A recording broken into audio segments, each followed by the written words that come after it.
Bismillahirrahmanirrahim. Assalamualaikum warahmatullahi wabarakatuh. Alhamdulillah.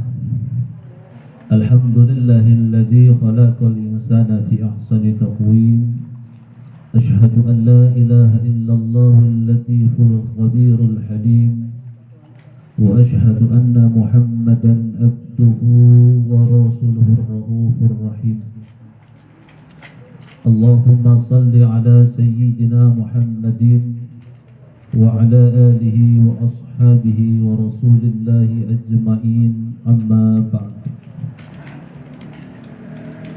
Qala Allah ta'ala fi kitabihil karim,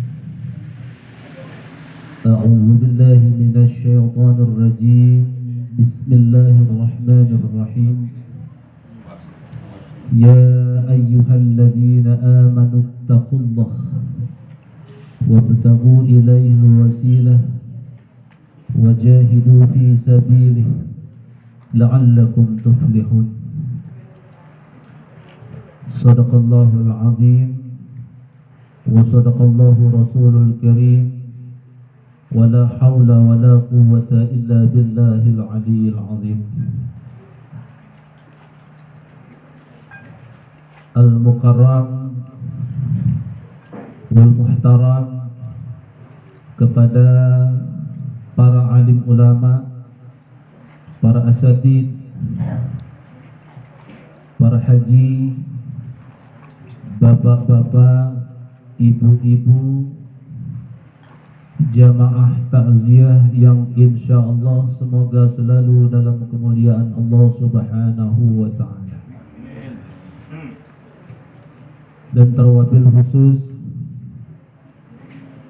kepada Saiful Musibah, semoga Allah berikan kesabaran, keikhlasan dan ketenangan di dalam hatinya menerima daripada ujian dari Allah Subhanahu wa ta'ala ini. Hadirin wal hadirat, ikhwan wa akhwat, jamaah takziah yang dimuliakan Allah Subhanahu wa ta'ala.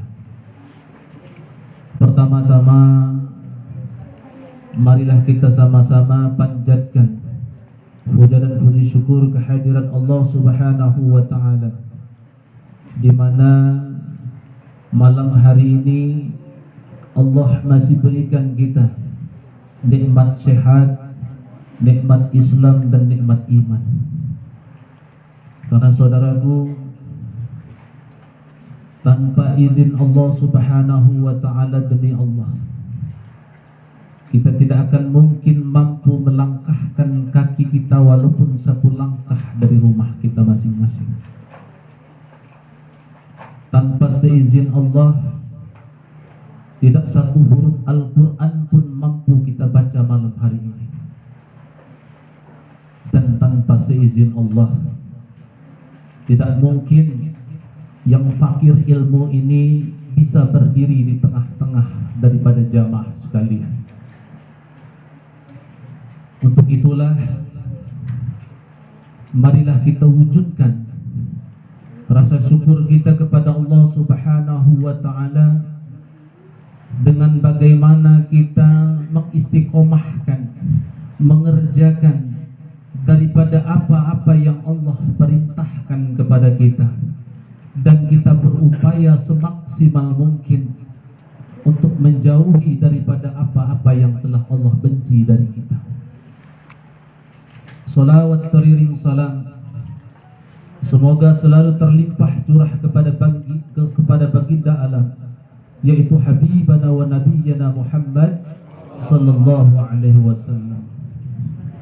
Semoga dengan salawat selama ini yang kita panjatkan kepada beliau mampu menjadi wujud rasa cinta kita, mampu menjadi wujud rasa sayang kita kepada beliau, agar bagaimanapun harap kita suatu saat di yaumul hisab kelak, kita adalah golongan umatnya yang mendapatkan syafaat baginda Nabi Muhammad sallallahu alaihi wasallam. Hadirin wal hadirat, Jamaah takziah, ibu-ibu, bapak-bapak yang dimuliakan oleh Allah Subhanahu wa taala. Di dalam salah satu firman Allah Subhanahu wa taala jelaslah tentang yang berkaitan dengan ini punya kematian. Di mana Allah mengatakan kullu nafsin dha'iqatul maut. Setiap yang bernyawa itu pasti akan menemui kematian. Dan kita sama-sama sepakat dengan ayat ini. Kita sama-sama meyakini dengan ayat ini. Saking yakinnya kita diberikan gambaran Allah Subhanahu wa taala bagaimana salah satu saudara kita 3 hari yang lewat kita jelas-jelas melihat beliau terbaring, tidak lagi bisa berbuat apa-apa. Hadirin wal hadirat, ikhwan wa akhwat yang dimuliakan Allah Subhanahu wa taala. Tidakkah ini menjadi cambuk untuk kita masing-masing? Tidakkah ini menjadi satu pembelajaran yang sangat penting buat kita, bahwasanya seberapa besarnya pun kita mencintai dunia ini, sebagaimanapun usaha kita untuk bagaimana mengumpulkan dunia ini, maka demi Allah suatu saat kita akan tinggalkan dunia ini. Maka saudaraku, di sini ataupun berdirinya saya di sini bukan ada niatan untuk menceramahi daripada orang-orang soleh yang ada di sini khususnya. Bukan untuk niat menceramahi daripada orang-orang yang ahli bersedekah di tempat ini khususnya. Tapi saya lebih bagaimana kita sama-sama introspeksi diri dan bermuhasabah diri, agar bagaimana malam ini dari lisan yang penuh dengan kemaksiatan ini Allah mampu jadikan wasilah turunnya hidayah untuk yang berbicara dan moga-moga untuk yang mendengarkannya.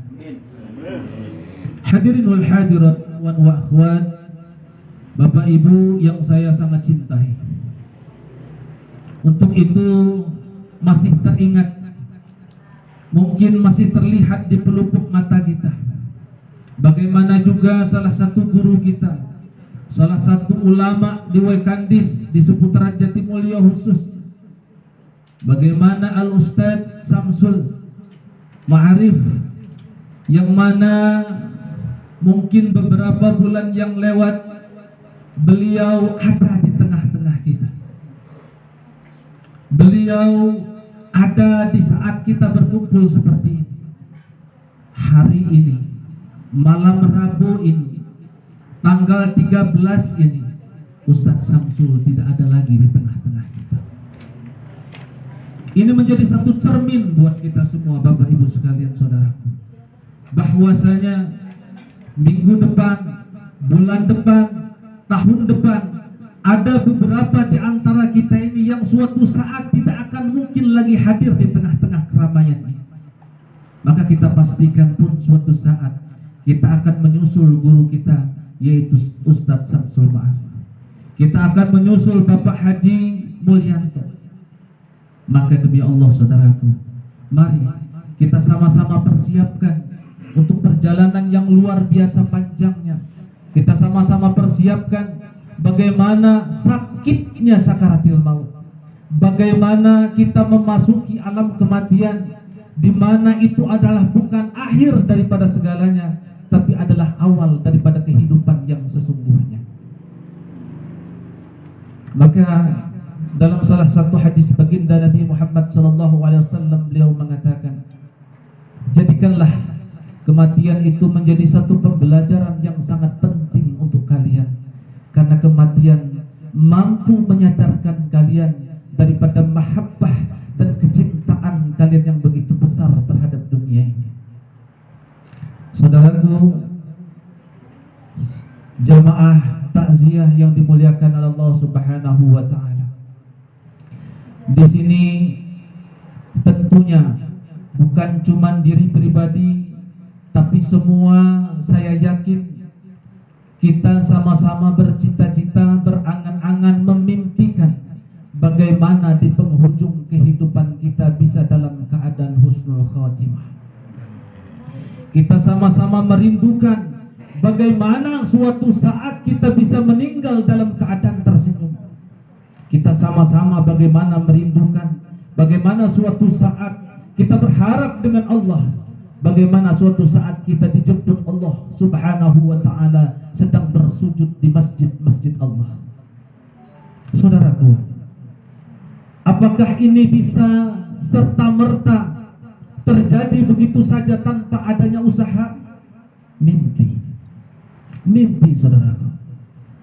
Kalau tidak ada ikhtiar maksimal, usaha kita dari saat ini bagaimana caranya agar Allah jemput kita di tempat yang baik, Allah jemput kita di tempat yang mulia, Allah jemput kita dalam keadaan yang baik, Allah jemput kita dalam keadaan kita sedang berbuat baik. Mimpi kalau kita tidak pernah melakukan kebaikan-kebaikan di dalam kehidupan kita. Maka saudaraku, di dalam salah satu firman Allah Subhanahu wa ta'ala,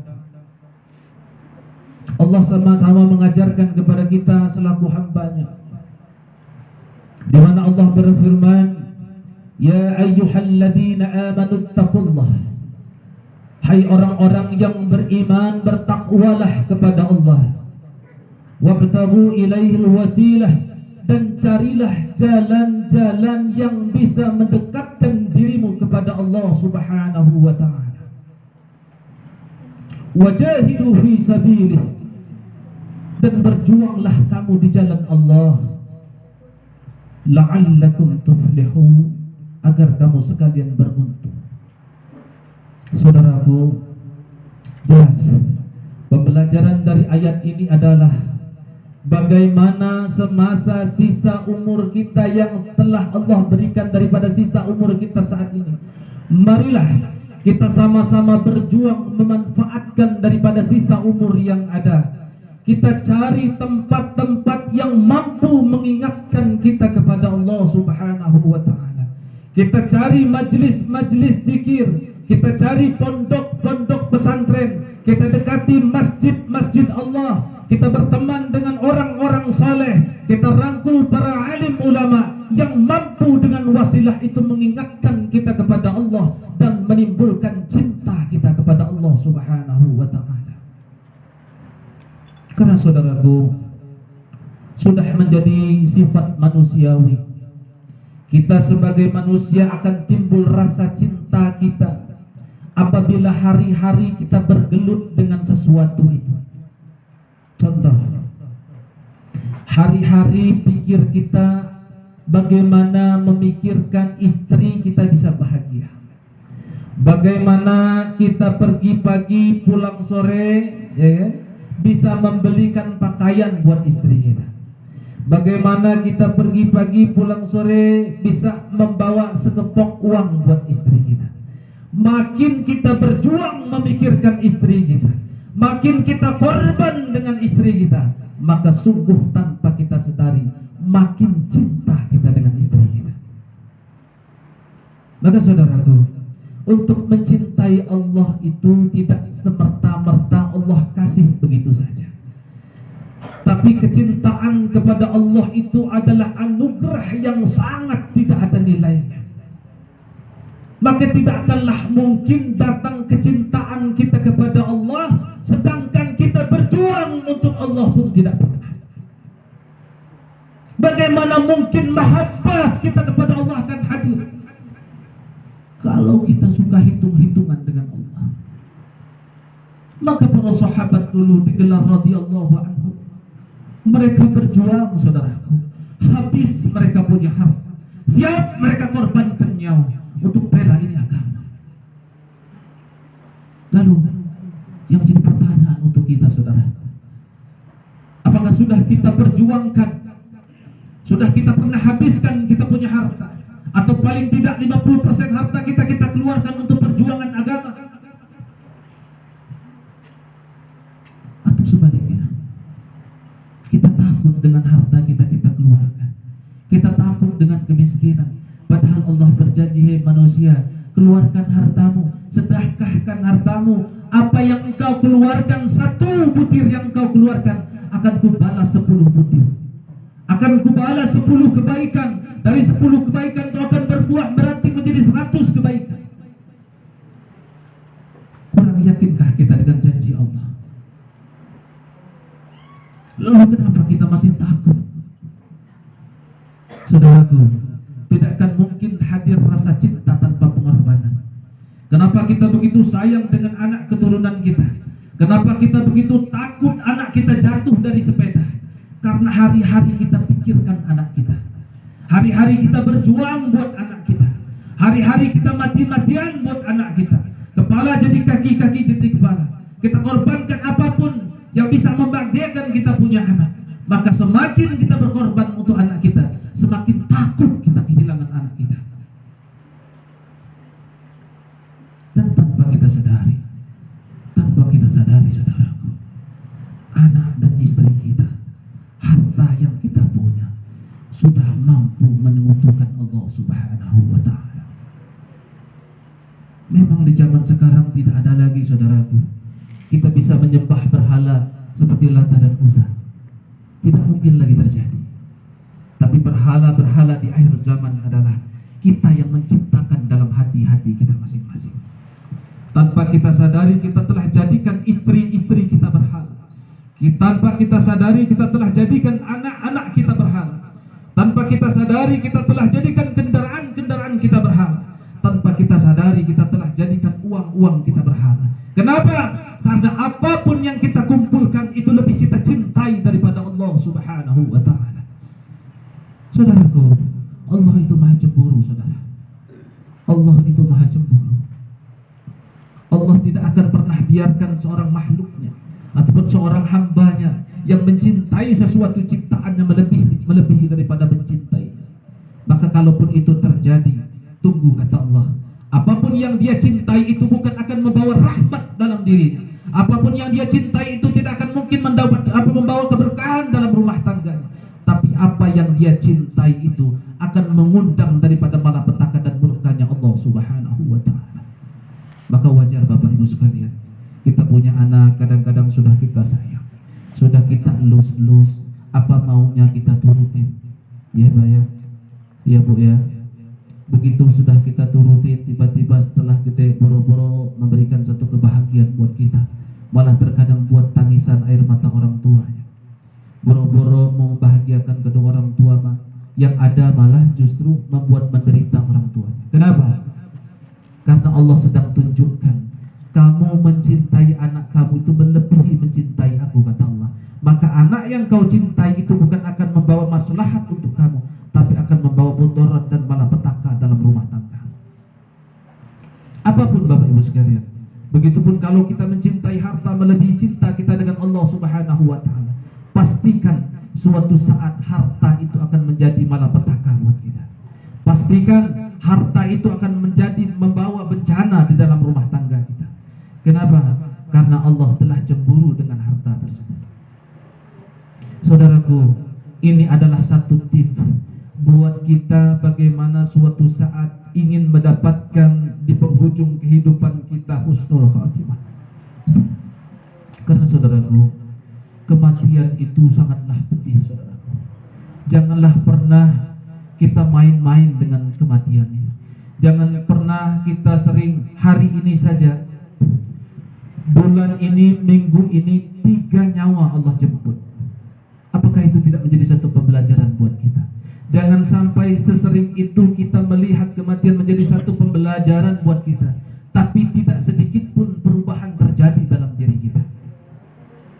Saudaraku, sampai-sampai di dalam salah satu hadis dalam kitab Ihya Ulumuddin, bagaimana salah satu hadis baginda Nabi Muhammad SAW bersabda, andai kata ku ceritakan tentang kematian kepada kamu sekalian, saya pastikan kalian akan sangat sedikit sekali tertawa dan hari-hari kalian akan banyak menangis. Saking ngerinya, Pak,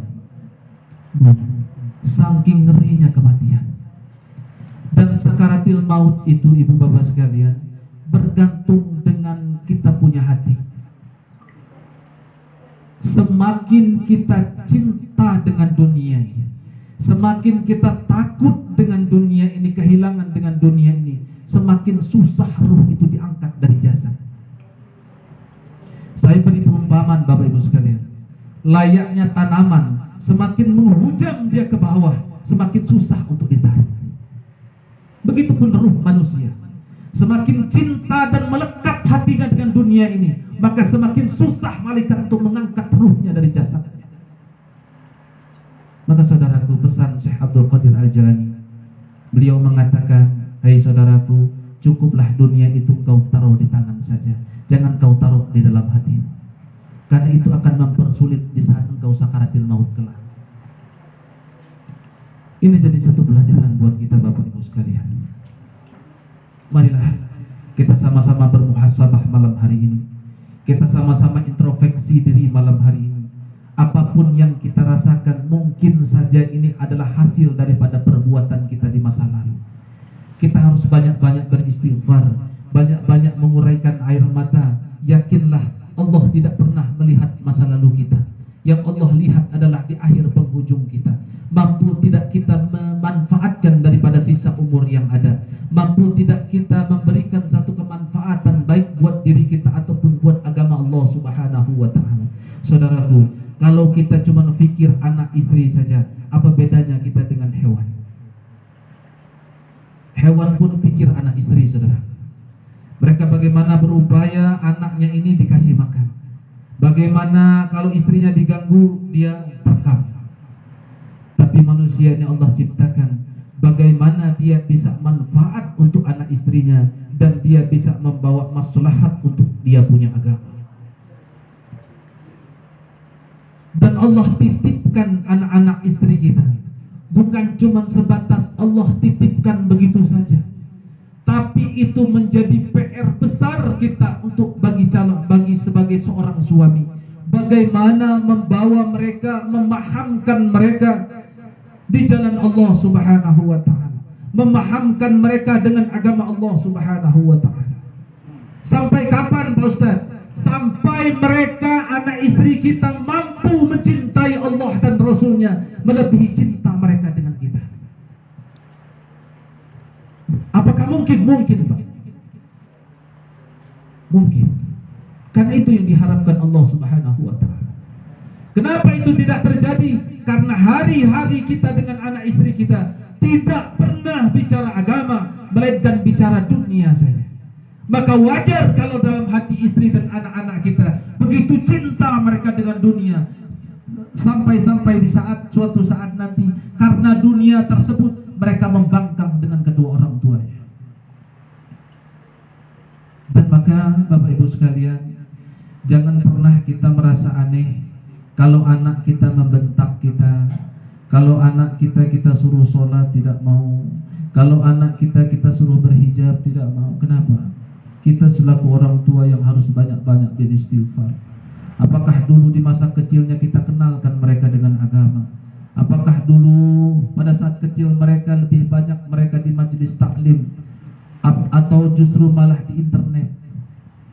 Apakah dulu di masa kecil mereka lebih banyak kita ajak silaturahim, sowan kepada para ulama, atau sebaliknya mereka lebih banyak menghabiskan waktu mereka di depan televisi? Maka itu menjadi satu pertanyaan. Ini menjadi satu muhasabah buat kita selaku orang tua. Jangan pernah semerta-merta kita menyalahkan anak kita, tetapi pada dasarnya kita tidak pernah membimbing mereka untuk memahami agama Allah Subhanahu wa ta'ala. Jangan pernah kita berharap mereka cinta Allah dengan Rasulnya, tapi kita tidak pernah memberikan pemahaman bagaimana luar biasanya kasih sayang Allah kepada hambanya. Bagaimana mereka bisa mencintai Rasulnya melebihi cintanya kepada orang tuanya, kalau kita tidak pernah menceritakan bagaimana perjuangan baginda Nabi Muhammad SAW yang begitu sayang dengan umatnya. Saudaraku, untuk itu jelaslah dalam firman Allah Subhanahu wa ta'ala tadi, apabila kita ingin mendapatkan kematian yang baik di tempat yang baik, maka berusahalah kita semaksimal mungkin untuk selalu memadatkan hari-hari kita di tempat-tempat yang baik. Karena orang akan dijemput sesuai dengan kebiasaan tempat dia berdiam diri. Kalau dia biasa berdiam diri di masjid, insya Allah Allah akan jemput dia di masjid. Kalau dia biasa berdiam diri di majelis-majelis zikir, maka Allah akan jemput dia di majelis zikir. Kalau orang itu ahli qiyamul lail, salat tahajud, maka insya Allah Allah akan jemput dia pada saat dia salat tahajud. Begitupun apabila hari-hari dia istiqamah membaca Al-Quran, harap-harap moga-moga Allah jemput kita dalam keadaan membaca Quran. Amin amin ya Allah ya Rabbal Alamin. Jadi orang itu akan dijemput, manusia itu akan dijemput sesuai dengan kebiasaannya. Dan bukan hanya tempat, saudaraku. Jam berapa, Pak? 8. Bentar lagi 5 menit, Pak ya. Closing, Pak. Bukan cuma tempat, Bapak Ibu sekalian. Kita berharap bagaimana di samping tempat kita pun dijemput Allah dalam keadaan nikmat. Dalam keadaan nikmat. Kenapa? Katanya tadi kematian itu sakit. Betul. Bagi yang tidak mau dijemput, namanya nggak mau dijemput, Pak. Orang nggak mau dijemput ya harus dipaksa. Nah, namanya pemaksaan pasti sakit. Tapi beda dengan orang yang memang sudah nunggu dijemput, akan nikmat, Pak. Kematian itu menjadi satu kerinduan. Menjadi satu kerinduan. Maka dalam hal ini pun Allah berfirman, A'udzubillahi minasyaitonir rajim. Alladzi tatawaffahumul malaikah thayyibina yaquluna salamun. Orang-orang yang baik meninggalnya ataupun orang-orang yang meninggalnya dalam keadaan baik, malaikat-malaikat akan mendatanginya seraya mereka mengucapkan salamun, salam sejahtera untuk kamu sekalian. Alaikumudkhulul jannah, dan masuklah kalian ke dalam surga bima kuntum ta'malun, sesuai dengan apa-apa ataupun sesuai dengan amal perbuatan. Nikmat, Pak.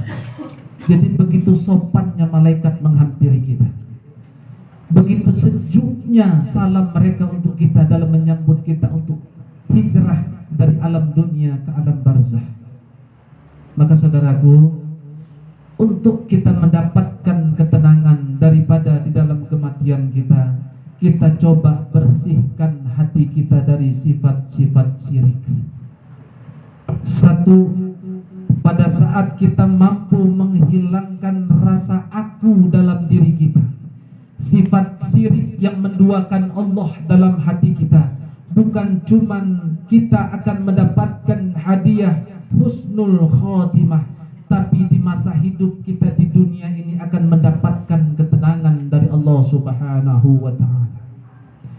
Kenapa selama ini kita bermasalah, saudaraku? Kenapa selama ini kita galau? Kenapa selama ini kita sedih? Kenapa selama ini kita resah? Kenapa selama ini kita saling fitnah? Kenapa selama ini kita saling sikut sana sikut sini untuk permasalahan dunia ini? Karena kita merasa memiliki dunia ini. Tapi kalau kita merasa dunia ini hanyalah titipan semata, apapun yang saya kumpulkan asbabiyahnya, saya perantarnya, hakikat Allah yang kumpulkan dan Allah titipkan kepada saya. Jadi tidak akan mungkin hati ini gelisah, saudara. Kalau kita misalkan diberikan daripada sakit yang teramat pedih dari saudara kita, dizalimi oleh tetangga kita, dizalimi oleh handai tolan kita, kita berpikir, saudaraku, kita berpikir tidak akan ada sesuatu yang menimpa satu makhluk tanpa seizin Allah Subhanahu wa ta'ala. Kalau segala sesuatu itu kita kembalikan kepada Allah, maka demi Allah akan hilanglah sebuah permusuhan. Karena tidak mungkin, saudaraku, sehelai daun jatuh pun tidak akan jatuh tanpa seizin Allah. Bagaimana ada seseorang yang mampu zalim dengan kita, yang mampu hianat dengan kita, yang mampu fitnah kita punya kebaikan? Apakah mungkin makhluk bisa menjatuhkan makhluk lain tanpa seizin Allah? Maka pada saat kita husnuzan, kita baik sangka, apa yang Allah timpakan saat ini kepada saya, itu adalah hasil daripada perbuatan saya. Kalaupun ini tidak menjadi hasil perbuatan kemaksiatan saya, maka ini adalah wujud kasih sayang Allah Subhanahu wa ta'ala kepada saya. Karena tidak mungkin, saudaraku, Allah itu cinta dengan kita. Wujud kecintaan Allah kepada kita adalah bukti Dia memberikan ujian-ujian kepada kita. Dia berikan kesedihan-kesedihan kepada kita. Dia berikan kesempitan-kesempitan kepada kita. Itu adalah wujud daripada bukti Allah itu sayang dengan kita. Jadi kalau Allah sudah biarkan kita terlena, ya, Allah sudah tidak lagi tegur kita, Allah sudah tidak pernah lagi sapa kita, maka na'udzubillah, maka sesungguhnya orang-orang seperti itu yang perlu banyak menangis, saudara. Maka jamaah taziah yang dimuliakan Allah Subhanahu wa taala, marilah malam ketiga ini kita jadikan ini betul-betul campur dan pembelajaran buat kita semua, bahwasanya semua kita di sini tidak ada satupun yang akan tersisa, saudara. Semua yang hadir di sini demi Allah tidak akan ada satupun yang tersisa. Semua kita ini akan hijrah semua, akan berangkat semua untuk berpindah alam dari alam dunia ke alam barzah. Maka yang menjadi pertanyaan adalah, lalu apa yang sudah kita persiapkan? Lalu apa yang menurut kita merasa bangga untuk mempersembahkan kepada Allah? Apakah iri dengki kita yang akan kita sembahkan kepada Allah?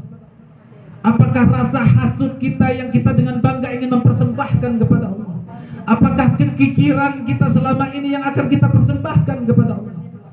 Na'udzubillah. Terus sholat kita, Pak. Sholat kita yang kadang-kadang khusyuk, kadang-kadang tidak. Kadang-kadang pergi ke masjid, kadang-kadang sholat di rumah. Sedekah kita yang kadang-kadang cuma terhitung dengan jari, itu pun kadang-kadang ikhlas, kadang-kadang tidak. Adapun ikhlas pada saat memberikan, suatu saat diungkit-ungkit kembali. Apakah itu yang harus kita persembahkan dengan Allah yang Maha Agung? Apakah itu yang kita maksud akan kita persembahkan dengan zat yang mulia? Saudaraku, mari kita sama-sama introspeksi diri. Jangan pernah kita merasa percaya diri, saudaraku. Karena kalau nafas sudah di tenggorokan, kita nangis darah sudah percuma, saudara. Tidak ada guna. Jadikanlah pelajaran-pelajaran kematian daripada saudara-saudara kita yang telah berangkat ini menjadi satu pembelajaran dari malam hari ini. Niatkan, atamkan dalam hati kita, ya Rabb. Jadikan sisa umur kami, ya Allah, sisa umur yang manfaat. Ya Allah, jadikan sisa umur kami sisa umur yang bisa menjadi uswah dalam rumah tangga kami. Ya Allah, jadikan, ya Allah, sisa umur hamba yang sudah lama hamba lalai meninggalkan sholat, jadikan hamba bisa istiqamah melaksanakan sholat, ya Allah. Yang selama ini kepala hamba sombong untuk bersujud kepadamu, ya Allah, ringankan kepala ini untuk sujud kepadamu, ya Rabb. Yang selama ini kaki ini berat untuk pergi ke masjidmu, ya Allah, ringankan kaki ini, ya Rabb.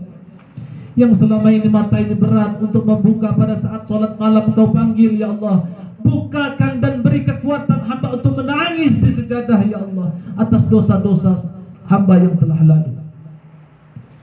Saudaraku, jangan sampai Allah telah menjemput kita, baru kita sadar ternyata kita belum ada tentengan, ternyata kita belum ada yang kita bawa. Saudaraku, lagi untuk dunia yang hanya hitungan 10, 20, paling hebat 70, 80 tahun. Luar biasa kita, luar biasa kita siang malam kumpulkan. Kadang-kadang kita harus fitnah tetangga, kita harus hasut tetangga, kita harus korupsi, kita harus ambil hak orang, kita harus takut kalau difitnah orang akhirnya pekerjaan kita tidak lancar. Begitu luar biasanya perjuangan kita untuk sesuatu yang bakal kita tinggalkan. Begitu luar biasanya risau kita dengan sesuatu yang sementara. Pernah tidak kita tidak pernah tidur? Pernah tidak kita tidak bisa tidur memikirkan bagaimana nasib kita di alam barzah? Apakah amal kita yakin diterima Allah? Apakah selama ini menurut kita sedekah kita ini diterima oleh Allah? Apakah selama ini sholat kita sudah yakin itu diterima oleh Allah? Maka saudaraku banyaklah menangis saudara. Karena sesungguhnya Allah itu sangat mencintai hamba-hambanya yang menangis di sepertiga malam. Mengaku, ya Rabb, begitu banyak dosa yang sudah hamba lakukan. Ya Rabb, sungguh tidak sanggup hamba apabila Engkau adab ya Allah. Apabila jelas harta ini hamba dapat dari sesuatu perkara yang Kau haramkan ya Rabb. Jelas ya Rabb, hamba tinggal menunggu azabmu datang. Tapi apabila daripada harta ini kukumpulkan dari cara yang halal ya Allah, hamba juga takut ya Allah, karena harta ini pasti Engkau hisab. Pak, jadi jangan pede. Kita ngerasa selama ini mengumpulkan harta dari cara yang halal, sehingga kita punya aset di sana sini, villa di sana sini, kendaraan sejumlah jari. Naudzubillah. Kalau harta itu tidak kita gunakan untuk kemaslahatan, maka demi Allah 1% pun dari harta yang kita kumpulkan itu akan Allah hisab, Bapak Ibu sekalian. Allah tidak semerta-merta menitipkan harta begitu saja, melainkan harta itu Allah perintahkan untuk dimanfaatkan untuk umat. Paling tidak Pak, maslahat Pak. Jangan sampai harta itu ngumpul nganggur, karena itu lebih berat hisabnya Pak. Sudah kita kumpulkan banyak-banyak sampai di akhirat ditanya semua itu, dari mana dan kau kemanakan. Jadi moga-moga ini menjadi satu pembelajaran buat kita semua. Dan mohon maaf, sekali lagi mohon maaf, bukan maksud daripada saya menggurui Bapak Ibu sekalian, tapi inilah jeritan hati untuk campur diri sendiri sebetulnya. Bagaimana semakin kuat saya teriak, semakin Allah hantamkan hidayah dalam hati saya. Semakin saya kuat berteriak, semakin Allah berikan kekuatan saya untuk bisa beristiqomah memperjuangkan agama Allah Subhanahu wa ta'ala. Mungkin cukup sekian dari saya. Apabila banyak kesalahan dan menyinggung perasaan Bapak Ibu sekalian, saya mohon maaf. Kepada Allah saya mohon ampun. Billahi taufiq wal hidayah wal inayah wal maghfirah. Wassalamualaikum warahmatullahi wabarakatuh. Waalaikumsalam.